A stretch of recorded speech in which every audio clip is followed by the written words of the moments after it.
जय हिंद दोस्तों, mission defence academy के यूट्यूब चैनल पर आपका बहुत बहुत स्वागत है। देखो यहाँ पे हमारा ये जो पेपर सीरीज चल रहा है, आप काफ़ी अच्छा रेस्पॉन्स दे रहे हैं। लेकिन जो बच्चे अभी तक जिन्होंने चैनल सब्सक्राइब नहीं किया है वो चैनल को सब्सक्राइब करें और इस चीज़ का ज़्यादा से ज़्यादा फायदा उठाएं।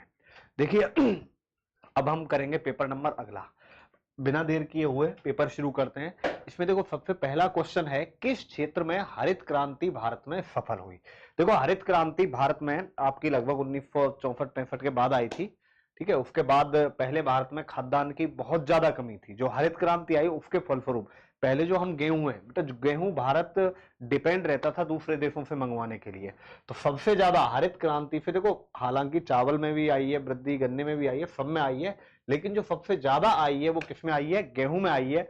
आज एक समय ऐसा था जब भारत गेहूं दूसरे देशों से मंगवाता था, लेकिन आज भारत गेहूं का निर्यात करता है। तो हरित क्रांति सबसे ज्यादा कहां पे हुई भारत में सफल? गेहूं में हुई बेटा। इसके बाद चलिए अगला, निम्न में से कौन भारत रत्न से सम्मानित नहीं है। देखो भारत रत्न की बात करें बेटा, राजीव गांधी को भी भारत रत्न मिला हुआ है, जे.आर.डी. टाटा को भी मिला हुआ है, मदर टेरेसा को भी मिला हुआ है, इनको तो नोबेल भी मिला हुआ है। तो इनमें से कोई नहीं। तो भारत रत्न से सम्मानित इनमें से कौन नहीं है? देखो तीनों ही भारत रत्न से सम्मानित हैं। तो इसमें से पूछा है कौन सा नहीं है, तो कौन सा नहीं है? इसका कोई भी नहीं है, इनमें से सभी को भारत रत्न मिला हुआ है। इसके बाद चलिए आगे, ऑस्ट्रेलिया की मुद्रा। देखो ऑस्ट्रेलिया की मुद्रा की बात करें बेटा, देखो सबसे पहले आता है डॉलर। ये अमेरिका की है, डॉलर मेन अमेरिका की है। यूरो ये यूरोपियन यूनियन की है, ध्यान रखना, यूरोपियन यूनियन की है ये। देखो यूरोपीय यूनियन क्या है बेटा, उसमें यूरोप के ज्यादातर कंट्री आते हैं और उन सब कंट्रीज ने एक ही मुद्रा को स्वीकार किया हुआ है, वो यूरो मुद्रा है। रुपया आपकी भारत की है, भारत की है, और भी कई देश हैं बेटा। पौंड आपकी, देखो पौंड आपकी जो भी अपना ब्रिटेन है और उसके अधीन दो चार कंट्री है, उनकी मुद्रा आपकी जो पौंड है, मैं बताऊंगा आपको, यूके के अंडर में जो। अब ऑस्ट्रेलिया की मुद्रा है ऑस्ट्रेलियन डॉलर। ऑस्ट्रेलियन डॉलर क्या है? Australian dollar. तो यहां पर ऑस्ट्रेलियन डॉलर ऑप्शन में नहीं दिया गया है, तो आप इस हिसाब से डॉलर पे ही टिक लगा देंगे। तो ऑस्ट्रेलिया की जो मुद्रा हो जाएगी वो क्या हो जाएगी? डॉलर हो जाएगी, ऑस्ट्रेलियन डॉलर।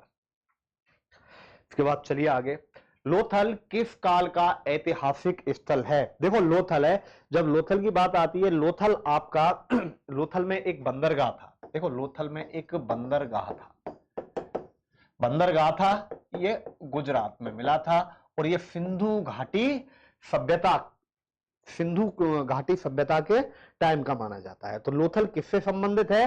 सिंधु घाटी सभ्यता से संबंधित है। इसके बाद आओ भारत द्वारा, अगला क्वेश्चन है इसके बाद, भारत द्वारा स्वनिर्मित लाइट कॉम्बैट एयरक्राफ्ट है बेटा, ये एयरक्राफ्ट है, ठीक है ना, कॉम्बैट एयरक्राफ्ट है, एयरक्राफ्ट, एयरक्राफ्ट है। एयरक्राफ्ट का नाम बताइए। देखो एक ऐसा एयरक्राफ्ट जो कि भारत के ही द्वारा बनाया गया है, तो इसमें देखो ब्रह्मोस है, ये ब्रह्मोस भारत और रूस के द्वारा बनाया गया है, भारत और रूस का संयुक्त है ब्रह्मोस, ध्यान रखना। तेजस आपका ऐसा है बेटा जो भारत और रूस, ये केवल और केवल जो पूर्णतः स्वदेशी है, ध्यान रखना, पूरी तरह स्वदेशी है। ठीक है, तो तेजस का निर्माण पूरी तरह भारत में हुआ है, तो तेजस आपका पूरी तरह स्वदेशी एयरक्राफ्ट है।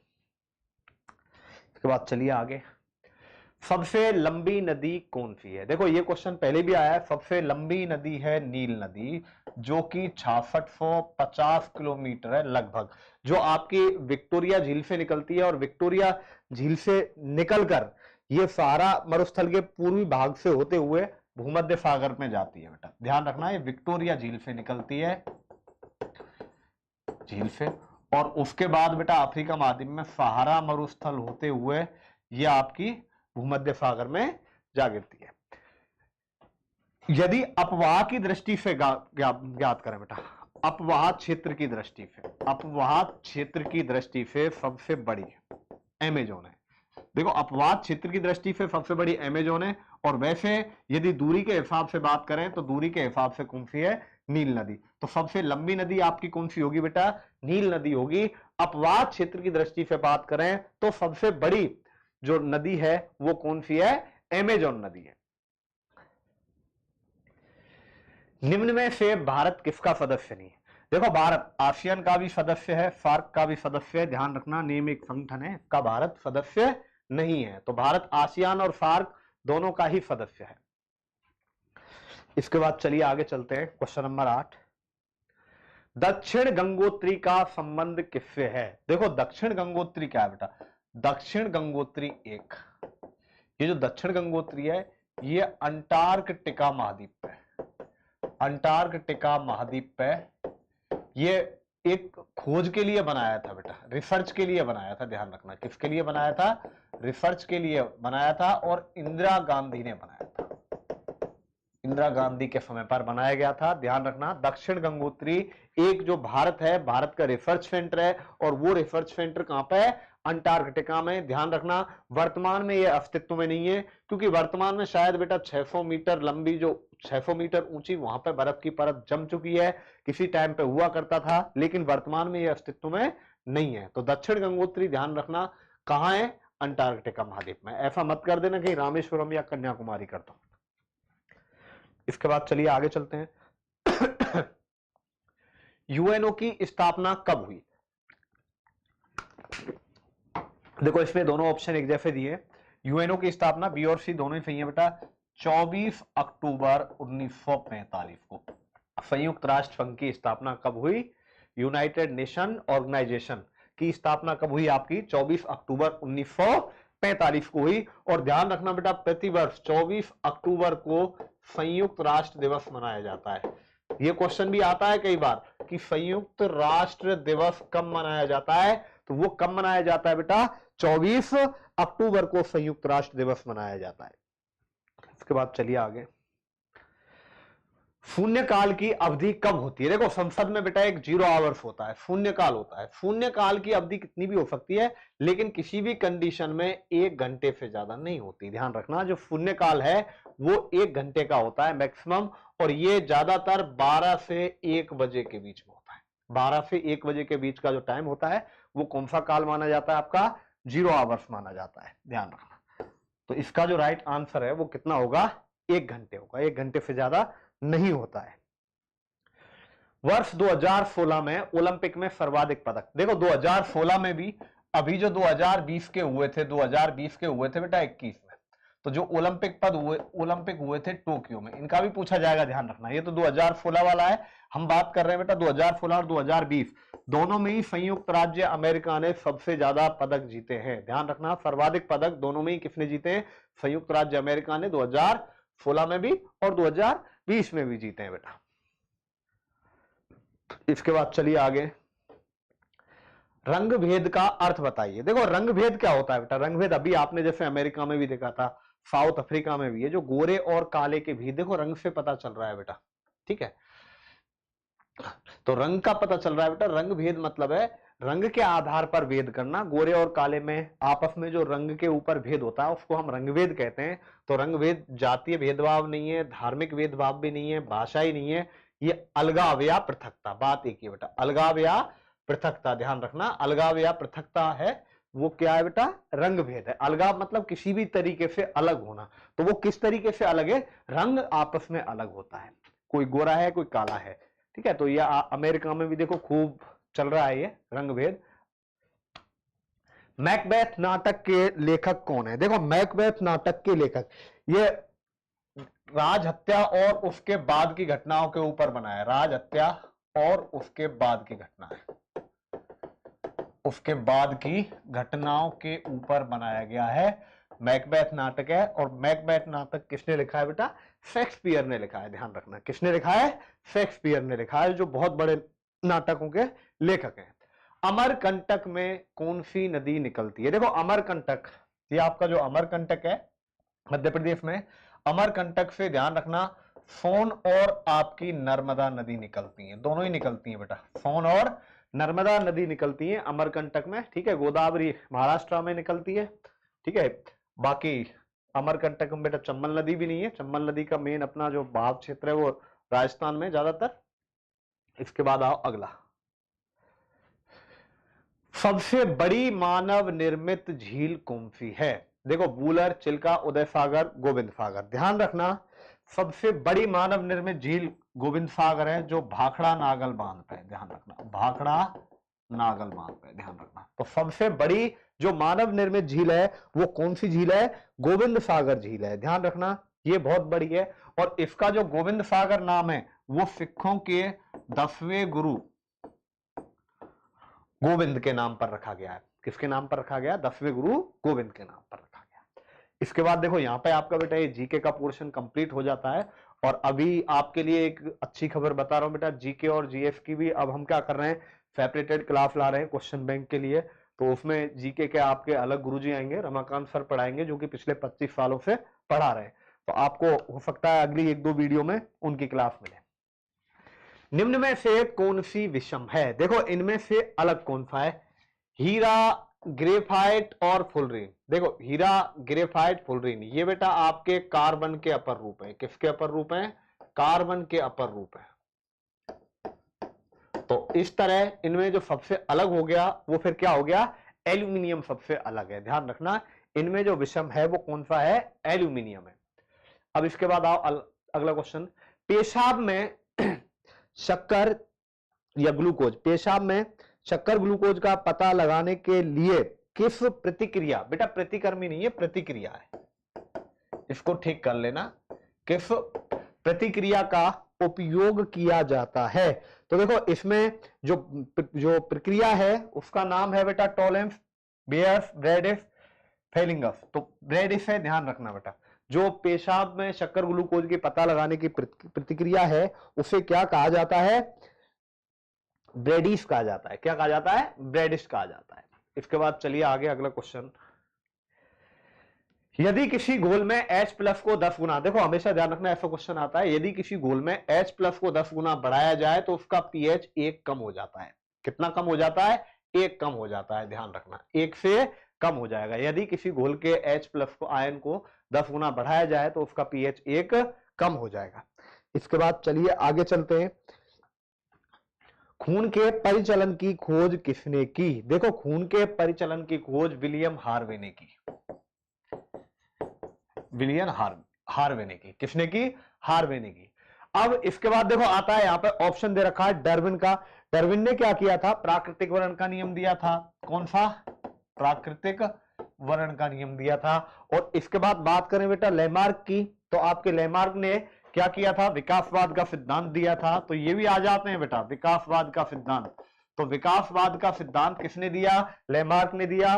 डार्विन ने प्राकृतिक वर्ण का दिया। यहां एक क्वेश्चन और आता है बेटा, रक्त समूह की खोज किसने की? देखो यहां पे एक और क्वेश्चन बनता है, रक्त समूह या RH फैक्टर होता है रक्त में, जो कौन सा फैक्टर होता है? RH factor. तो इसकी खोज लैंडस्टीनर ने की।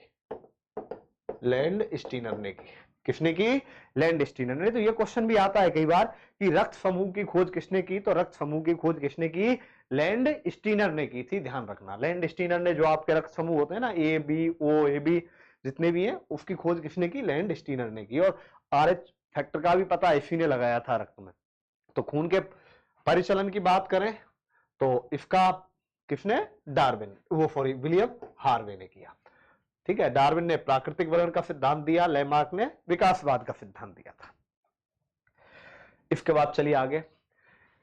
निम्न में से किसमें कार्बोहाइड्रेट सबसे अधिक होता है? देखो जो कार्बोहाइड्रेट है अपना जो सबसे ज्यादा होता है वो ध्यान रखना अनाजों में होता है। किसमें होता है?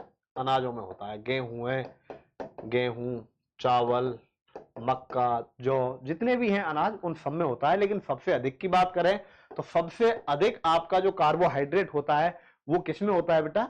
गेहूं में होता है, ध्यान रखना। सबसे अधिक जो कार्बोहाइड्रेट होता है वो किसमें होता है? गेहूं में होता है। यकृत द्वारा स्त्राव किया गया बॉयल कहां जमा होता है? यकृत द्वारा स्त्रावित किया गया बॉयल कहां जमा होता है? वो यकृत के अंदर ही होता है। और गाल ब्लैडर जगह है, यकृत के अंदर ही होता है, ध्यान रखना है। यकृत के अंदर कहां पे? गाल ब्लैडर, चीक ब्लैडर। इसके बाद चलिए आगे चलते हैं। चर्म की ऊपरी परत को क्या कहते हैं? देखो ये क्वेश्चन पहले भी आया है। चर्म की जो ऊपरी परत है उसको हम एपिडर्मिस बोलते हैं बेटा। क्या बोलते हैं? एपिडर्मिस। चर्म की जो ऊपरी परत है उसको एपिडर्मिस कहते हैं। अब इसके बाद आइए बेटा कि बताओ एसआई पद्धति में बिजली की इकाई क्या है? देखो ये यूनिट है, आप इन यूनिटों को याद रख लेना बेटा। जो आपकी बिजली की इकाई है वो एम्पियर है। कूलम में बेटा वो किसका आवेश का मात्रक है? किसका मात्रक है? आवेश का। ओम प्रतिरोध का या रसिस्टर का? प्रतिरोध, या इसको रसिस्टर बोलते हैं बेटा, ठीक है। आवेश मतलब चार्ज। म्यू आपका परमाणु द्रव्यमान का है बेटा। तो इसमें बिजली की बात करें तो बिजली का जो एसआई मात्रक है वो क्या है आपका? एम्पियर है। इसके बाद चलिए आगे। दर्पण के मध्य भाग को किस नाम से जानते हैं? देखो दर्पण का मध्य भाग ना तो प्रकाश के नाम से जाना जाता है, ना बिंब के नाम से जाना जाता है, ना ही त्रिज्या के नाम से जाना जाता है। केंद्रीय वक्रता केंद्र नाम से जाना जाता है, ध्यान रखना।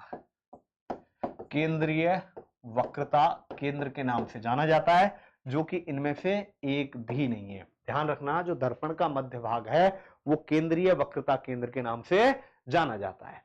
इसके बाद चलिए आगे चलते हैं। क्वेश्चन 24 हो चुके हैं आपके। Question number 25। देखो गिरती हुई तत्वों की क्या विशेषता होती है? गिरती हुई तत्वों की विशेषता क्या होती है? अब देखो इसमें क्या होता है बेटा, गिरती हुई वस्तुओं की में मेनली जो विशेषता होती है वो क्या है? आप लोग ज्यादातर देखते ग्रेविटी करेंगे बेटा, ग्रेविटी नहीं है। जो गिरती हुई तत्वों में है वो जो चेंज होता है वो उसका त्वरण होता है। जैसे कोई चीज है, आप यहां से गिरा रहे हो तो यहां पे इसका जो त्वरण है वो क्या है? 0 है। लेकिन जैसे ही गिराओगे, जैसे जैसे ये नीचे बढ़ता जाएगा तो इसका त्वरण बढ़ता जाएगा। यदि इसके अपोजिट चले, यहां से किसी वस्तु को फेंकें तो क्या होगा? पहले शुरुआत में 0 है, लेकिन आप एक साथ फेंकोगे तो यहां से थोड़ा सा बढ़ेगा और उसके बाद क्या होता जाएगा? कम होता जाएगा और एक कंडीशन ऐसी आएगी, वापस नीचे आएगा। तो गिरती हुई वस्तुओं में ध्यान रखना वो क्या है, इसकी जो मेन विशेषता है, कैरेक्टरिस्टिक है, वो क्या है? त्वरण है, ठीक है। गुरुत्वाकर्षण मत कर देना। सबसे हल्की धातु का नाम बताइए। देखो इसमें आता है बेटा सबसे हल्की धातु। देखो सबसे हल्की धातु है, क्वेश्चन नंबर आपका ये 26 है। तो सबसे हल्की धातु पूछे और सबसे भारी धातु पूछे। देखो सबसे हल्की धातु लिथियम है। सबसे हल्की धातु लिथियम है, इसका घनत्व तो सबसे कम होता है, सबसे कम होता है। और यदि सबसे भारी पूछे तो बेटा सबसे भारी आपकी कौन सी है? ऑस्मियम है। कौन सी है सबसे भारी? ऑस्मियम है। ध्यान रखना, सबसे भारी ऑस्मियम है और सबसे हल्की धातु कौन सी है? आपकी लिथियम। सोडियम के बारे में भी ध्यान रखना बेटा, सोडियम भी आपका एक हल्की धातु है। और ध्यान रखना, इसके बारे में मैं थोड़ा सा बता देता हूं। क्वेश्चन जो बनते हैं सोडियम के बारे में, इसको चाकू से काटा जा सकता है, इतनी मुलायम होती है, चाकू से काटा जा सकता है, पहला। दूसरी चीज, इसको कहां पे रखते हैं बेटा? सोडियम को हमेशा ध्यान रखना मिट्टी के तेल में रखते हैं। कहां पे रखते हैं? मिट्टी के तेल में रखते हैं। मिट्टी के तेल में क्यों रखते हैं? बाहर इसको हम इसलिए नहीं रखते क्योंकि ये सोडियम है, बहुत ज्यादा क्रियाशील होती है बेटा, बहुत ज्यादा क्या होती है? क्रियाशील होती है। और यदि हम इसको खुले में रखेंगे तो ये ऑक्सीजन से क्रिया करके विस्फोट हो जाता है इसमें। तो इसमें ध्यान रखना, सोडियम के ऊपर भी ये क्वेश्चन आपसे पूछे जाते हैं। किसी सेल का सही ईएमएफ मापने के लिए क्या काम में लिया जाता है? देखो सही ईएमएफ मापने के लिए विभव मापी काम में लिया जाता है। क्या माप में? विभव मापी। विभव मापी से किसी भी सेल का सही ईएमएफ, इलेक्ट्रोमैग्नेटिक फोर्स जो आपका होता है वो विभव मापी से मापा जाता है। वोल्ट मीटर नहीं है, वोल्ट मीटर से आपकी वोल्टेज मापी जाती है, ध्यान रखना। तो इसका मतलब इसका क्या आंसर होगा? इनमें से कोई नहीं, इसका राइट आंसर है। इसके बाद चलिए आगे चलते हैं। नाभिकीय संलयन कहां होती है? देखो नाभिकीय संलयन में क्या होता है बेटा, दो अणु मिलकर एक नया अणु बनाते हैं। तो नाभिकीय संलयन में दो अणु जुड़ते हैं और नाभिकीय विखंडन में क्या होते हैं? वो टूटते हैं। तो नाभिकीय संलयन पे जो मेन आधारित है बेटा वो ध्यान रखना, सूर्य हो गया आपका। सूर्य में भी नाभिकीय संलयन प्रक्रिया होती है। किसके द्वारा होती है? हाइड्रोजन के द्वारा होती है। तो हाइड्रोजन बम में आपकी क्या होती है? नाभिकीय संलयन होता है, ध्यान रखना। बाकी जो न्यूक्लियर रिएक्टर और ये है, इनमें परमाणु टूटता है, बिखरता है, तो वहां पर आपकी नाभिकीय विखंडन की क्रिया होती है। इसके बाद चलिए आगे चलते हैं। देखो आपके ये क्वेश्चन हो गए 28। इसके बाद आओ, स्तनधारी जीव किन से विकसित हुए? देखो ये क्वेश्चन बढ़िया है। स्तनधारी जीव किससे हुए? देखो सबसे पहले बेटा आते हैं आपके पिशीज। सबसे पहला वर्ग आता है आपका पिशीज वर्ग। देखो बता देता हूं मैं, पिशीज वर्ग जिसमें आपके ये मछली वगैरह आते हैं, ठीक है, ये मछली वगैरह आते हैं। सबसे पहला वर्ग कौन सा आपका? पिशीज वर्ग। पिशीज वर्ग के बाद आता है आपका बेटा एम्फीबियन। एम्फीबियन, जिसको उभयचर बोलते हैं बेटा, जिसमें आपके मेंढक वगैरह आते हैं। देखो सबसे पहले आपका फिशीज वर्ग आता है जिसमें आपके मछली वगैरह होते हैं, इसके बाद एम्फीबियन आया आपका उभयचर जिसमें कि आपके क्या होते हैं, मेंढक वगैरह होते हैं। इसके बाद आता है आपका बेटा सरीसृप वर्ग, कौन सा, सरीसृप वर्ग, जिसमें आपका बेटा सांप है, घड़ियाल है, मगरमच्छ है, ये आते हैं। फिर आपका सरीसृप वर्ग के बाद आता है आपका बेटा एफीज वर्ग, एमीज वर्ग, जिसमें आपके क्या होते हैं, पक्षी। और फिर इनके बाद आते हैं बेटा आपके स्तनधारी। देखो स्तनधारी क्या होते हैं, जो अपने बच्चे को दूध पिलाते हैं। तो ये किसके बाद आता है बेटा, एमीज के बाद आता है। यहाँ पे एमीज मतलब ऑप्शन में है ही नहीं, तो इसका मतलब इसका राइट आंसर क्या होगा। देखो सबसे पहले बता दूं बेटा, पिशीज आता है, पिशीज के बाद आता है आपका एम्फीबियन, एम्फीबियन के बाद आता है आपका रेप्टाइल, ठीक है, रेप्टाइल के बाद आता है एमीज, और एमीज के बाद आता है आपका जो भी ममल्स है। तो इसका आंसर क्या होगा, इनमें से कोई नहीं। इसके बाद चलिए आगे चलते हैं। चावल का दाना है ए ग्रेन, एक बीजी है, बहुबीजी है या भ्रूणकोष। तो ध्यान रखना चावल का दाना आपका एक बीजी है, ठीक है, मोनोएल्जेब्रिक, एक बीजी है। तो यहां पर आपका देखो ये जीके एंड जीएस के क्वेश्चन हो चुके हैं। इसके बाद चलिए आगे चलते हैं, मैथमेटिक्स के क्वेश्चनों पे आते हैं। 10 आदमी एक काम को, देखो बेटा 10 आदमी एक काम को 30 दिन में पूरा कर रहे हैं, तो बताओ 15 आदमी कितने दिन में करेंगे बेटा, x दिन में करेंगे। तो यहां से x का मान निकालेंगे, 10 गुणा 30 बट्टा में क्या आ गया बेटा 15, 15 से 2 बार कट गया, x बराबर 10 दूनी कितना आ गया, 20 आ गया। तो 10 आदमी एक काम को 30 दिन में पूरा करते हैं, तो 15 आदमी उसे कितने दिन में करेंगे बेटा, 15 आदमी कितने दिन में करेंगे उसको ध्यान रखना, 15 का भाग दे देंगे। इसके बाद चलिए आगे, एक वृत्त की त्रिज्या 14 सेंटीमीटर है।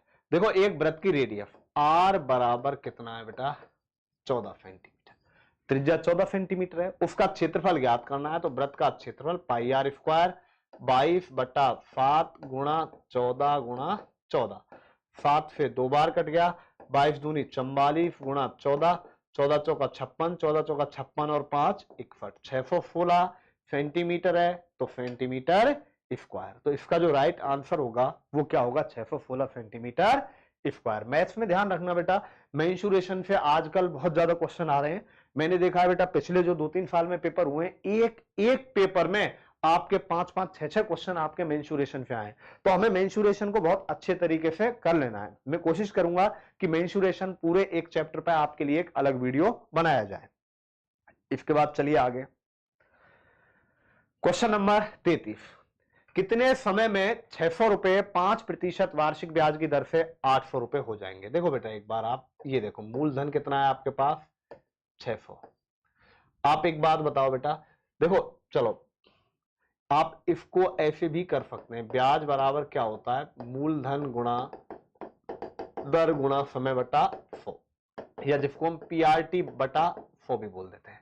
अब ब्याज आपने 600 रुपए उधार दिए और ये कितने हो गए बेटा 800, तो यहां पर ब्याज कितना आ गया बताओ 200, तो 200 रुपए का ब्याज आ गया, 200 रुपए बराबर मूलधन आपका कितना है 600, दर कितनी है आपके पास 5%, समय आपसे पूछा है वो आपको ज्ञात करना है, ये आ गया बेटा। तो ये आ जाएगा 200 गुणा में 100 बट्टे में कितना आ गया बेटा 600 गुणा में 5, 2 जीरो से 2 जीरो, 5 से कितनी बार कट गया बताओ बेटा ये 40 बार। अब 6 का भाग देंगे बेटा, तो 6 छिंगी 36, 6 सही 4/6 या 6 सही 2/3 वर्ष आ गया। 6 सही 2/3 वर्ष का मतलब है 6 वर्ष, और 2/3 का मतलब है माह में बदलूंगा इसको, तो गुणा में 12 कर देना है, 3 से 4 बार, तो 6 वर्ष और 8 माह, ये इसका राइट आंसर आ जाएगा। तो इसका जो राइट आंसर आएगा वो क्या आएगा, 6 वर्ष और 8 माह आ जाएगा। 6 से 2/3 आ रहा है बेटा, 2/3 को हम यदि वर्ष में कन्वर्ट, माह में कन्वर्ट करेंगे तो एक वर्ष में 12 महीने होते हैं, 2/3 में गुणा कितने का कर देंगे, 12 का कर देंगे।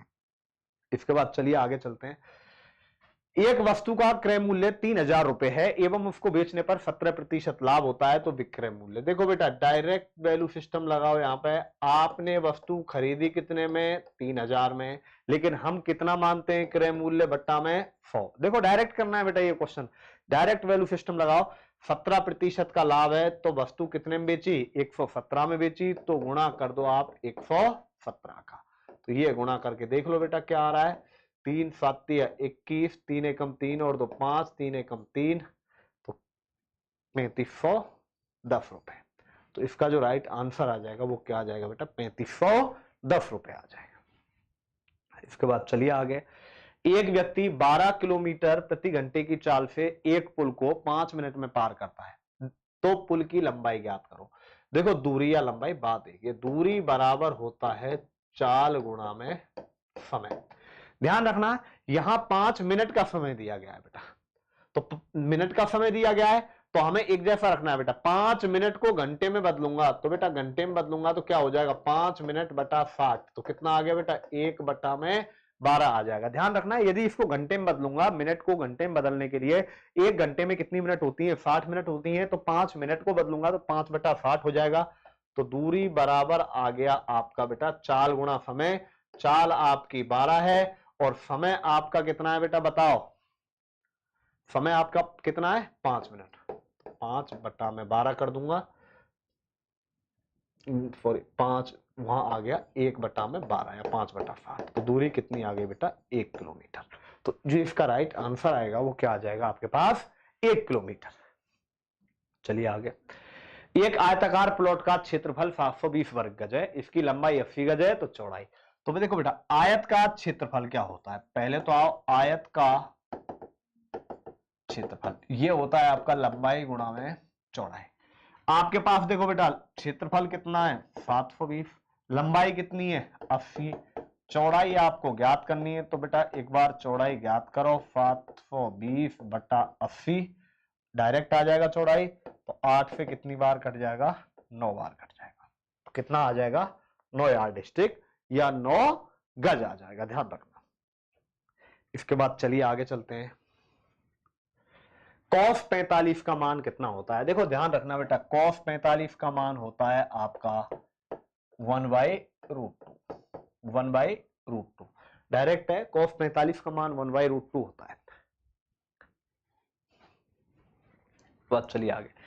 एक विद्यार्थी 40% अंक लाता है और 40 अंकों से फेल घोषित कर दिया जाता है, यदि पास होने के लिए उसे 40% अंक चाहिए तो कुल अंक कितने हैं। बेटा ये क्वेश्चन मेरे हिसाब से गलत है, इस क्वेश्चन में मिस्टेक है कि एक विद्यार्थी यदि 40% अंक प्राप्त करता है, ठीक है, तो 40 अंकों से फेल घोषित किया जाता है, यदि पास होने के लिए 40% अंक चाहिए तो उसे परीक्षा में कुल कितने अंक चाहिए। तो ध्यान रखना बेटा ये क्वेश्चन मिस्टेक है, गलत है क्वेश्चन, तो आप इसको छोड़ दीजिए बेटा, इसको ठीक है, इसको वापस से देखेंगे, कोई अगले पेपर में एफआई क्वेश्चन में करवा दूंगा। बाकी ये क्वेश्चन मिस्टेक है क्योंकि यहां ये दे ही रखा है कि एक विद्यार्थी 40% अंक प्राप्त करता है और 40 अंकों से फेल हो रहा है, आगे कह रहा है बेटा 40% अंक चाहिए, तो इसका मतलब ये तो क्वेश्चन ही गलत हो गया, तो आप इस क्वेश्चन को छोड़ देना है। Question number 39। एक मोटरसाइकिल 140 मीटर की दूरी को 18 सेकंड में पार करती है, तो इसकी चाल किलोमीटर प्रति घंटा में। चाल बराबर होता है आपके पास दूरी बटा समय। दूरी आपके पास 140 मीटर है, समय आपके पास 18 सेकंड है। देखो दूरी आपके पास 140 मीटर है और आपके पास समय 18 सेकंड है, तो ये आपके पास बेटा चाल आ गई, लेकिन चाल पूछी है, देखो ये दोनों मीटर है और ये सेकंड है, तो ये जो चाल आएगी मीटर पर सेकंड में आएगी, लेकिन हमें इस चाल को किलोमीटर प्रति घंटे में बदलना है, तो इसलिए गुणा 18 बटे किसका करेंगे, 5 का करेंगे बेटा। 18 से 18 कट जाएगा और ये भाग देने पर आ जाएगा बेटा 5 दूनी और 5 अट्ठे 40, 28 किलोमीटर पर आवर। तो उसकी जो चाल आ जाएगी वो कितनी आ जाएगी आपकी, 28 किलोमीटर प्रति घंटे आ जाएगी बेटा। चलिए आगे। इसके बाद देखो 3000 रुपए का कुछ हिस्सा 5% दर पर उधार देता है, बाकी हिस्से को 7% की दर से उधार देता है। एक साल बाद साधारण ब्याज 180 रुपए प्राप्त होता है, तो बताओ 7% की दर पर कितना रुपया उधार दिया। देखो इसको करने के दो तरीके हैं बेटा। पहला तरीका देखो, मान लो बेटा 5% की दर पर, देखो पहले दूसरे 5% की दर पर और ये 7% की दर पर, मान लो यहां x दे दिया, तो बेटा यहां पे कितना दे देगा बताओ, यहां x रुपए दिया है, टोटल 3000 है, तो यहां 3000 माइनस x दे देगा। अब ब्याज करो बेटा, 5% की दर पे ब्याज, तो देखो x रुपए दिया है, 5% की दर पे दिया है, 1 वर्ष के लिए दिया है, बट्टा में 100 प्लस यहां 3000 है, 3000 है, हाँ 3000 माइनस x आएगा बेटा 7% की दर पे दिया है, बट्टा में 100 और ये किसके बराबर कर दो आप 180 रुपए के बराबर करो और इसको सॉल्व करके किसका मान निकाल दो बेटा आप x का मान निकाल दो। एक तरीका तो आपके पास ये हो गया। दूसरा तरीका देखते हैं, आप डायरेक्ट बेटा ब्याज की दर ज्ञात करो। 1 वर्ष की बात कर रहे हैं ना, हाँ ब्याज की दर ज्ञात कर रहे हैं। आपने 180 रुपए मिल रहे हैं ब्याज के, कितने रुपए पे 3000 रुपए, गुणा में प्रतिशत दर ज्ञात करनी है तो गुणा में 100 कर दो बेटा, 30 फिर 30 तो दर कितनी आ गई 6%। अब यहां देखो मेथड ऑफ एलिगेशन लगाएंगे बेटा, यहां मिश्रण का नियम लगाएंगे कि कुछ हिस्सा 5% पे, कुछ हिस्सा 7% पे और इनको मिलाकर ब्याज कितने परसेंट का मिल रहा है 6। इधर 6 में से घटाओ 5 और इधर 7 में से 6 घटाओ 1, तो 1:1 आ गया। यहां से क्वेश्चन बहुत ज्यादा इजी हो जाएगा। क्वेश्चन में यह भी पूछा जा सकता है आपसे कि बताओ उसने धनराशि को किस अनुपात में डिवाइड किया, तो बेटा अनुपात क्या होगा 1:1। अब डायरेक्ट ज्ञात करना है बेटा, 7% का ज्ञात कर दो। आपके पास टोटल रुपए कितने 3000, वैल्यू सिस्टम लगा रहा हूं बेटा डायरेक्ट 3000। यहां कितने रुपए हैं 1 और 1 2, कितने रुपए 1 और 1 2 रुपए और आपको 7% का ज्ञात करना है तो 1 रुपया है बेटा, 7% पे कितना आ गया 1500 रुपए आ गया। तो इसका जो राइट आंसर है वो क्या आ जाएगा 1500 रुपए आ जाएगा। ध्यान रखना 5% पे भी आपका 1500 रुपए आएगा। चलिए इसके बाद आगे चलते हैं। देखो बेटा ये आपका समानुपात से 8:x समानुपाती x:50, तो x गुणा x भीतर वालों का गुणा बराबर बाहर वालों का गुणा कर दो, 50 गुणा 8 x स्क्वायर बराबर 400, तो x बराबर कितना आ गया 20 आ गया। जो इसका राइट आंसर है वो क्या आ जाएगा बेटा 20 आ जाएगा। तो इसका जो एग्जैक्ट आंसर है वो क्या आएगा 20। नहीं तो आप देख लो जो अनुपात 8 और 20 में वही अनुपात 20 और 50 में होगा। आप ऑप्शन लेके भी इस क्वेश्चन को कर सकते हो। इसके बाद चलिए आगे, एक अर्धगोले की त्रिज्या r है, उसके गोलीय पृष्ठ का क्षेत्रफल क्या होगा। देखो ये एक अर्धगोला है बेटा, ये अर्धगोला है, ये बेटा ये आपके पास अर्धगोला है, ठीक है। ये इसकी रेडियस है, त्रिज्या r है, ये r है इसकी त्रिज्या। एक अर्धगोले की त्रिज्या r है, उसके गोलीय पृष्ठ का क्षेत्रफल क्या होगा। सरफेस ऑफ, देखो इस वाले पृष्ठ का पूछा है बेटा, इस वाले पृष्ठ का। तो एक बात बताओ बेटा, यहां दो चीजें, एक तो बनता है वक्र पृष्ठ का क्षेत्रफल जिसको हम कर्व सरफेस बोलते हैं बेटा। तो वक्र पृष्ठ का देखो इस वाले पूरे गोले का जो क्षेत्रफल होता है वो होता है बेटा 4πr²। पूरे का कितना होता है बताओ 4πr²। तो बेटा इस आधे का क्या हो गया बताओ 2πr²। और यदि यहां पर संपूर्ण पृष्ठ पूछे, संपूर्ण पृष्ठीय क्षेत्रफल क्या होगा, तो बेटा उसमें ये वाला और ये वाला दोनों जुड़ जाएगा। तो ये वाला क्या हो जाएगा बताओ बेटा 2πr², और ये वाला क्या हो जाएगा, देखो वृत्त बन रहा है तो इसका πr² हो जाएगा, तो संपूर्ण पृष्ठ हो जाएगा 3πr²।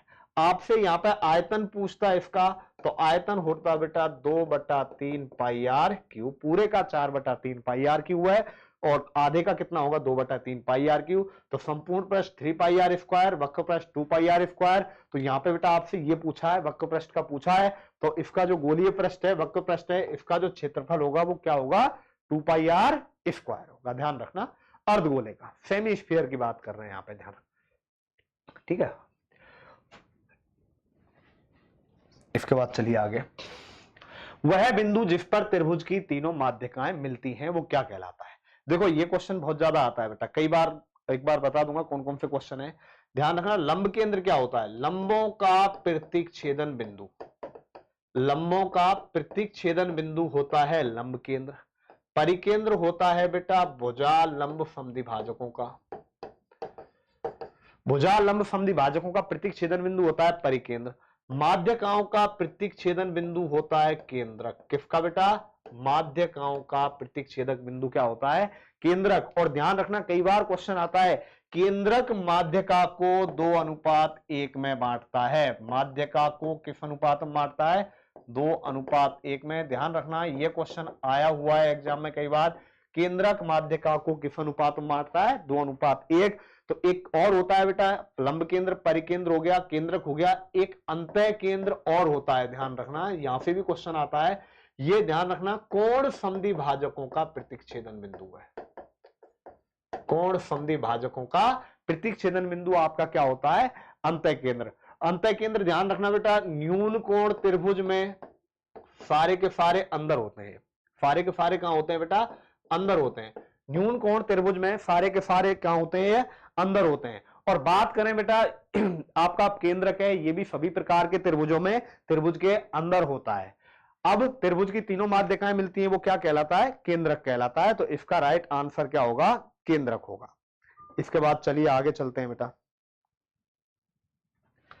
निम्न को पूरा कीजिए। 12, 7, 2, 3। देखो 12 में से 5, 5, 5, 5, फिर 5 घटाएंगे तो -13 आ जाएगा। इसका आंसर आ जाएगा बेटा -13। tan 45 का मान क्या होगा? ध्यान रखना बेटा, tan 45 का मान आपके पास 1 होता है। कितना होता है? 1 होता है। tan 0 की मान करें बेटा तो sin 0 बटा में cos 0 कर देंगे, tan 0 का मान 0 आ जाएगा। tan 30 का मान पूछेगा तो tan 30 का मान आ जाएगा बेटा 1/√3, tan 45 का मान 1 और tan 60 का मान √3 अनंत का, और tan जो 90 है उसका मान इनफाइनाइट आ जाएगा। तो बेटा ये मैंने टेबल बनाने का तरीका आपको क्लासरूम में बहुत अच्छे से समझा दिया है, तो आप उस तरीके से ये कर सकते हो।